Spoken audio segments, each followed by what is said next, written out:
Hazrat Abu Huraira radiyallahu anhu reports that Allah's Apostle sallallahu alaihi wasallam said, "There was a man among the Banu Israel called Jurej.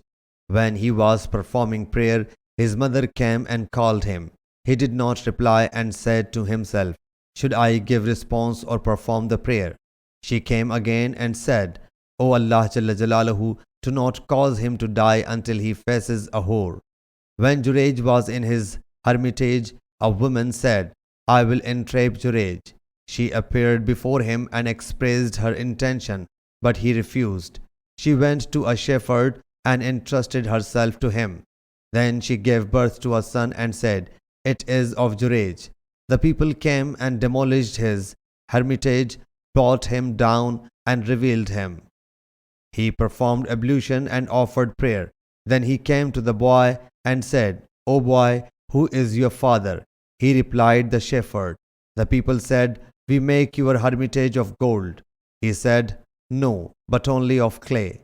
Sahih Bukhari Hadith number 2482.